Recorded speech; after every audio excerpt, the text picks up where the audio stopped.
He says that Thailand regards China as an elder brother. The people of the two countries are closely bound by blood. He is deeply impressed by China's economic development. He commended the Chinese government and its people for creating miracles. Prime Minister of Thailand, Srettha Thavisin, sits down for an exclusive interview with Leaders Talk. Stay tuned.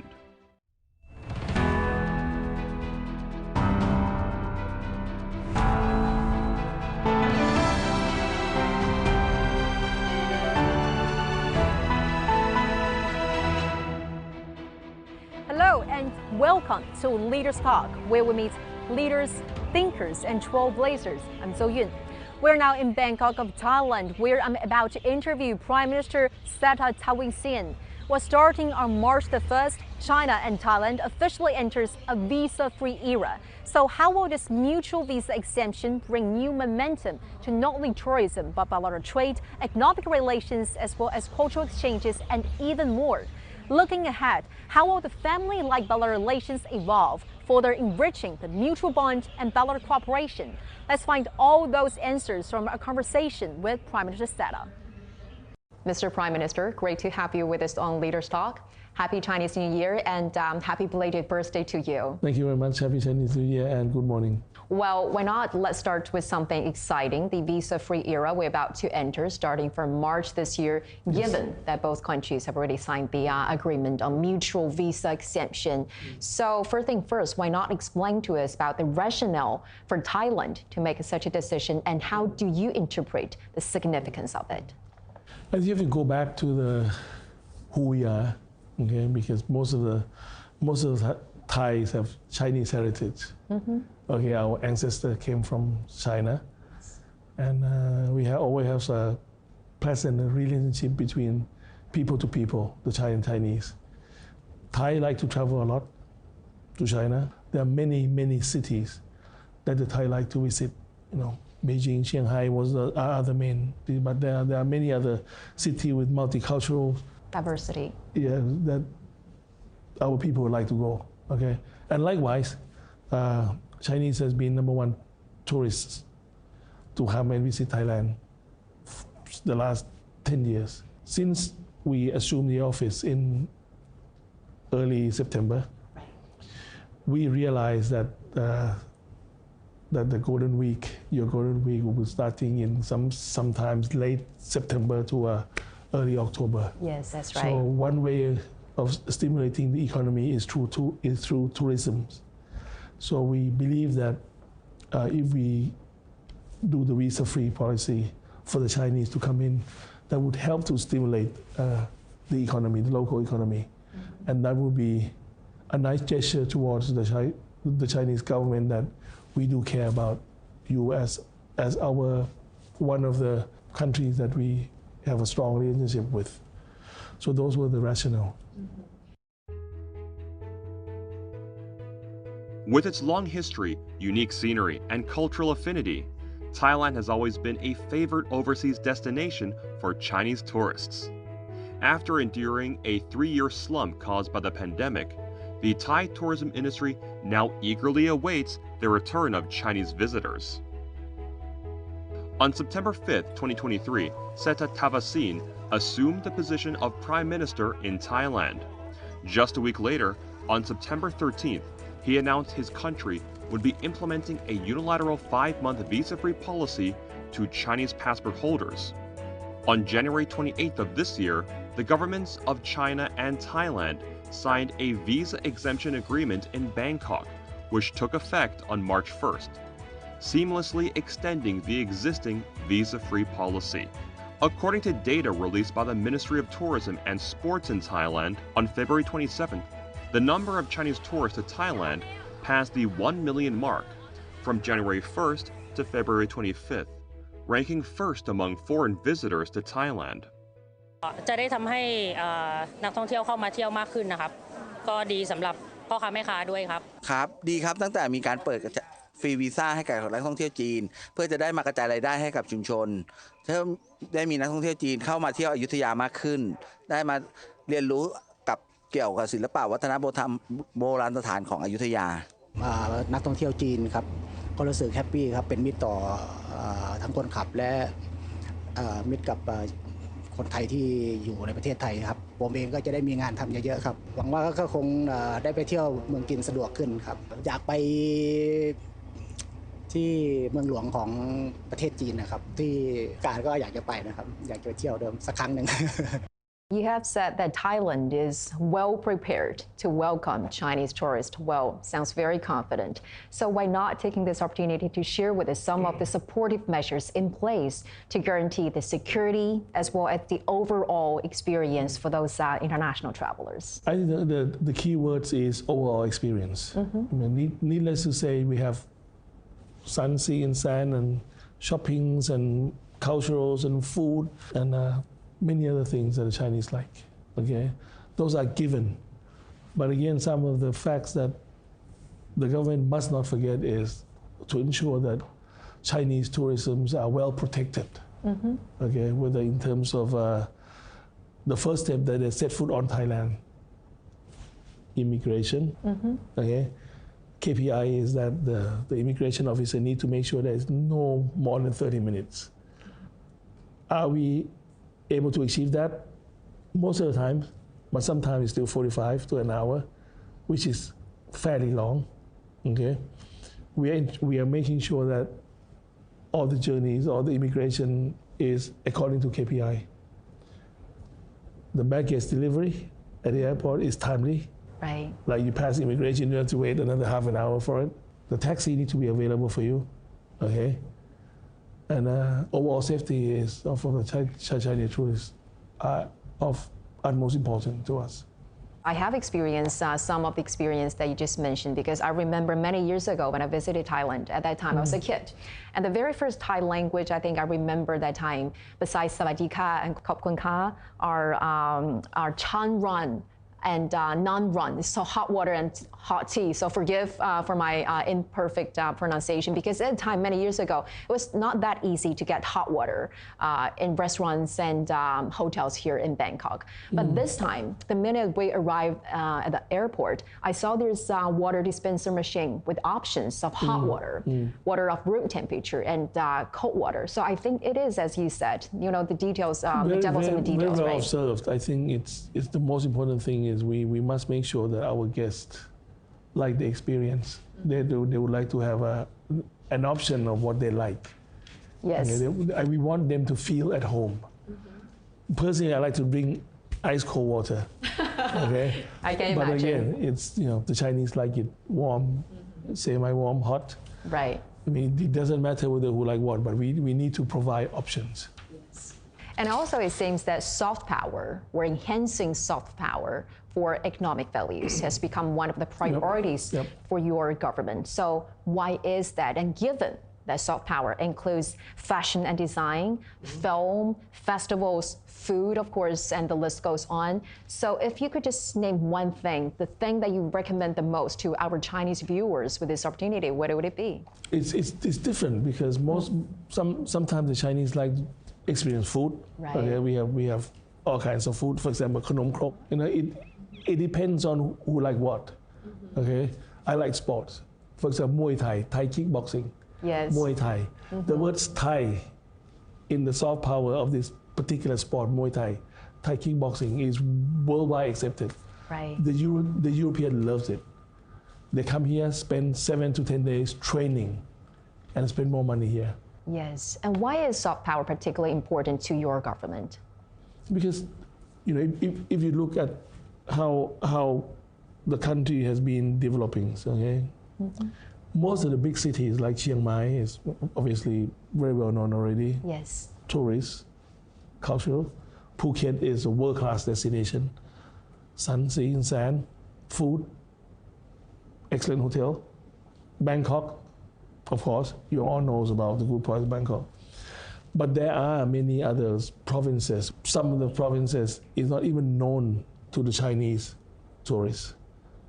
The only way to make it known, well known, is that why should they know about it?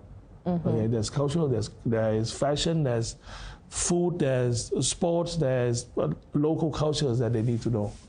So those are the main reasons why I want to spread the wealth towards the upcountry provinces. You were in China last October to attend the Third Belt and Road Forum for International Cooperation, and that was actually the very first official visit that you made outside ASEAN since taking office. And a highlight of your trip was meeting with Chinese President Xi.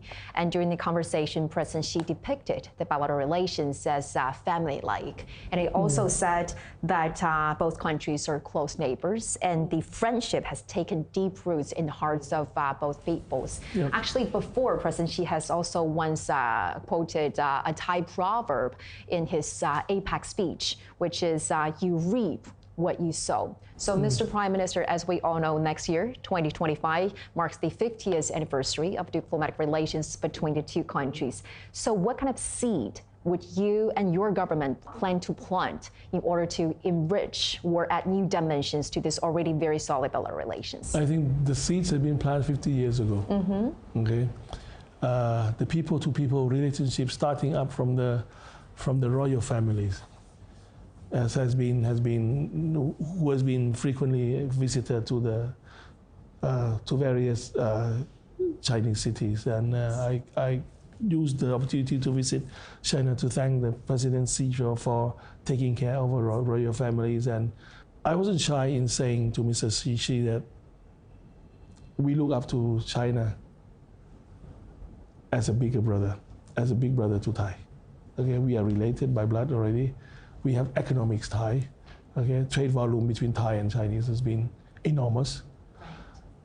Chinese has been the biggest foreign direct investment in Thailand the last couple of years, propelling by the EV industry. Right. Okay, which has been a big investor here. The Belt and Road initiatives, connectivities, has been huge for the regional development. Okay, so we deliberately chose China as the first country outside of the ASEAN to visit, because we want to signify the strong relationship that we have. What impressed you the most about your meeting with President Xi, and how do you view him as a leader? As a president of China, I think he has a thorough understanding of how we should live together. Peace is top of his mind. Common prosperities. We need to prosper together economically. Trade is always at the top of his mind, which is the same as us. Okay. Whether you like it or not, if we do have money in the pocket, society will be better off. The more money you have in the pocket, the better society will be off. He was very friendly. He understands the need for a smaller country to grow together with China. You also told President Xi that you would like to learn from China's governance experience. So we're curious to know that what are some of the development lessons from China, some of the experience from China's development do you think might be inspirational for Thailand? Poverty eradication. I mean, that's been really been the success behind the Chinese economy. Yes. And also the use of technology in growing the overall economy as a whole. I think, after my visit, both countries have got officer meeting to make sure that all the objectives are met. Last time when you visited China, what impressed you the most for your China trip? Is it about lifestyle, is it about development, or is it about something else? It's about economic developments. I think the Chinese government has done wonder for the Chinese people. Poverty eradication, infrastructure developments, many other things. Like the clean air. In your speech at the UNGA last year, you stressed the importance of international cooperation. So with that context in mind, how do you understand the significance of the Global Development Initiative, the Global Security Initiative, as well as the Global Civilization Initiative proposed by Chinese President Xi? We are fully supportive of that. Leaders being able to discuss frankly, openly about the issues that we have, whether it's crime, whether it's economic developments. Those are very key to the moving forward with the economic developments.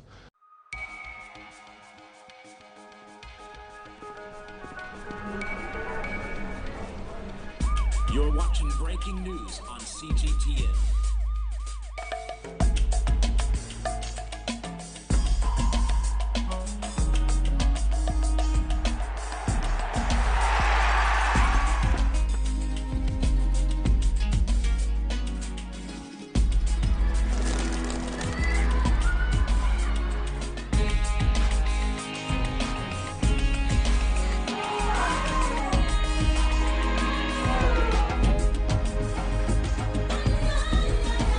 You're watching CGTN with the latest market-moving headlines from around the world.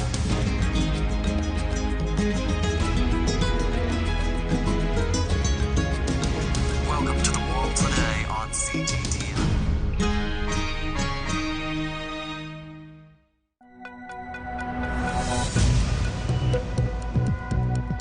Each day, there are millions of stories.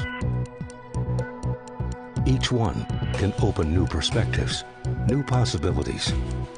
Wherever you look, we are there to see, discover, explore. We put the pieces together to find what really matters to you, all around the world, all around the clock. Our reporters are at home across the globe. From our headquarters in Beijing and production centers in Washington, Nairobi, and London. Stories from across the globe, reaching people across the globe. CGTN. See the difference.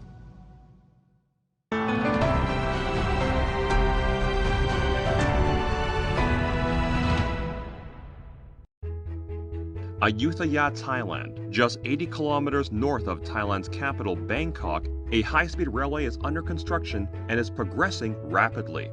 This is Section 4.3 of the China-Thailand high-speed railway project. As the flagship project of the high-quality joint construction of the Belt and Road Initiative between the two countries, the China-Thailand high-speed railway is Thailand's first high-speed railway. It marks the first overseas use of Chinese high-speed rail standards and is funded and built by the host country.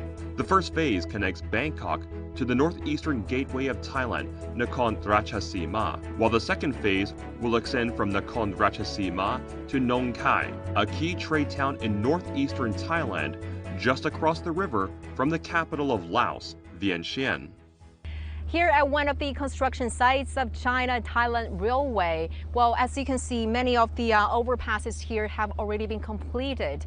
And if you see over there, they are the existing railways here in Thailand, the ones that are in parallel with those overpasses. And those tracks, they actually use the track gauge of 1,000 millimeters, also known as meter gauge. But now the railway system in the country are relatively outdated and sometimes cannot meet the modern needs of transportation. And the ongoing China-Thailand Railway uses a standard gauge of 1,435 millimeters. And when it's completed, it is expected to improve the overall railway system and the connectivity across the country and the region. โครงการรถไฟความเร็วสูงมีความสำคัญมากกับประเทศไทยซึ่งประเทศไทยคนไทยก็รอคอยโครงการนี้มานานพอสมควรมันทำให้ภาพรวมของเศรษฐกิจในประเทศไทยดีขึ้นทำให้ประเทศไทยกลายเป็นศูนย์รวมของการคมนาคมนะครับไปต่างประเทศไม่ว่าจะเป็นประเทศลาวประเทศจีนมาเลเซียและไทยแลนด์นะครับอันนี้คือประโยชน์สูงสุดที่ในส่วนของครอบครัวที่มีแพลนที่จะส่งลูกชายไปเรียนต่อที่ประเทศจีนนะครับก็รอคอยโครงการนี้ให้แล้วเสร็จเมื่อโครงการนี้แล้วเสร็จนะครับทางครอบครัวก็จะได้ไปท่องเที่ยวที่ประเทศจีนลูกชายก็จะได้ไปเดินทางไปศึกษาที่ประเทศจีนได้เช่นเดียวกันนะครับผมในฐานะผู้ใหญ่บ้านได้ทราบข่าวรถไฟความเร็วสูงไทยจีนได้มาสร้างในประเทศไทยและมีประโยชน์ต่อนักท่องเที่ยวทั่วโลกได้เข้ามาในเมืองไทยและมีรายได้ต่อชุมชนและให้ประเทศไทยเจริญ Mr. Prime Minister, speaking of connectivity, we have something to show you. This is a model of China's Fuxing bullet train. And the reason for that is because the China-Thailand Railway is a flagship Belt and Road project co-developed by both countries. And I know you have also personally inspected a connecting point in the province of Nong Khai bordering Laos. So what are some of the changes do you expect from the railway project as well as some of the other projects under the Belt and Road Initiative brought to the country? I think the connectivity issue is one of the things, because people-to-people relationship cannot go well if you don't have a well-connected system, whether it's by road, whether it's by train, whether it's by plane. Okay, I think we can grow together and make sure that both countries, both people are better off if we do have a better connectivity. Prime Minister Srettha, as you just mentioned, that green development has become an emerging regional trend, and with Thailand now aspiring to become a EV frontrunner in Southeast Asia. And we have also noticed that Chinese EV producers are gaining increasing popularity here in the market. They're also expanding their manufacturing base here in the country. And in recent days, we have so many Chinese EVs running on the roads of Bangkok. So what do you think are the biggest competitive edge of the Chinese EV producers, and what policies as well as business environment would the government accommodate to propel growth in the green driving sector? I think competitive edge are for both countries. We cannot have the edge only, right? For the Chinese EV, definitely the technology, the speed in which the Chinese businessmen think, the speed in which they decide to do investments. Okay. As for Thai, we do have tax incentive, we do have connectivity, we have deep sea port, we have industrial estates, and the Thai adoption towards EV has been the fastest in the region. 40% of car booked end of last year in the automobile trade show, 40% was EV. And 80% of those 40% are Chinese EV. Wow, that's remarkable. Yeah. So the speed in which we have adopted towards the EV and consciousness towards the green economy has been the big propeller for us to be in the forefront of the countries that have been target invested for the Chinese EV firm. Well, apart from the cooperation on green development, what are some of the new avenues of cooperation do you anticipate in the economic and trade front, given that China now is Thailand's largest trading partner, the top source of foreign investment? With the fast-changing world, AI is going to be one of the most important things. Data center is one of the most important starting point for the AI developments. There are many Chinese firms that look towards making investment into data firm. Like, for example, Huawei is a big player here. And we have had a pleasant and productive talk regarding they doing more works here. Right. So not just on EVs, but on the train that you have shown. Yeah, they're looking to be manufacturing here. Can we accommodate all the demands, all the supply that's coming up? We cannot, because we already have 68 million people. We want Thailand to be the hub, manufacturing hub for all the Chinese goods. Whatever they have, if they think that we can offer them, please look at Thailand as one of the destination. We want to make sure that all the expatriates that come and work for Chinese firm here feel at home. And I know they feel at home here. So it's also about the overall experience here. Experience, yes. Because you were a very successful businessman. So for those Chinese business who are now having the idea or the willingness to expand their footprint here in Thailand, what advice would you give them? Do come and talk. I mean, come in. Right? If you need government help, government support, the government house is open for you to come and discuss. And I will help facilitate anything that has mutual benefits to both parties. We are open for business. I went to China to tell the world that we are open for business. So when you're here, do make a courtesy call. If you think I can help to push your agenda forward, to make sure I can speed up your investment into Thailand. What is so attractive about the Thai market here compared with other ASEAN countries, in your opinion? Geographical position. We're not landlocked, all right? We have the deep sea port, that's the most developed. We have good airport that will get even better. The connectivity is there. We have availability of clean energy. The tax incentive by BOI, the relatively low cost of living. I mean, tourists, smile, food, healthcare system. And we have to admit that one of the prerequisites for closer exchanges and cooperation hinge on a safe and secure environment.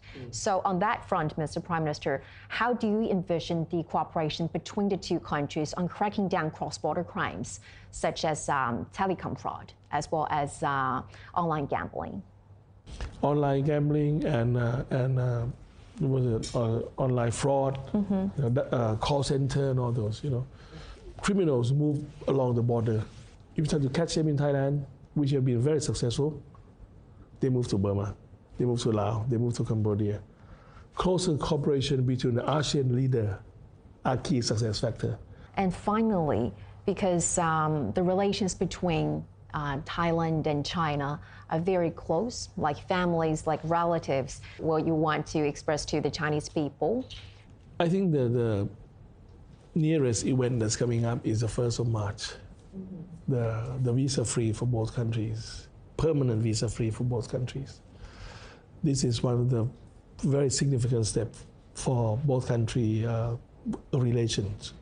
Okay, I would like to use this opportunity to welcome Chinese tourists, businessmen, whoever to come to Thailand, that we will be the good host for you, and you can please be assured that you'll be well taken care of.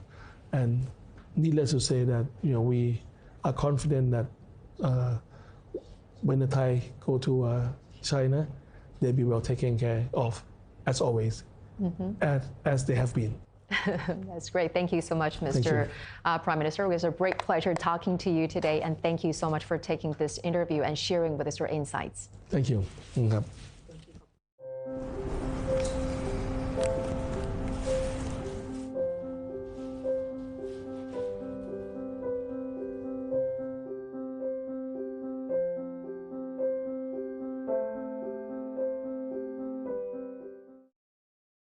In this exclusive interview with Prime Minister Srettha, a sense of confidence in fully developing the bilateral relations has been palpable. Well, just as the Thai proverb goes, you reap what you sow. And it's believed that the seeds of friendship, cooperation, and mutual benefits that China and Thailand have sown are bound to sprout, bloom, and bear fruits continuously. With that, we're going to wrap up this edition of Leaders Talk. I'm So Yin reporting from Bangkok of Thailand. Thank you for watching, and see you next time.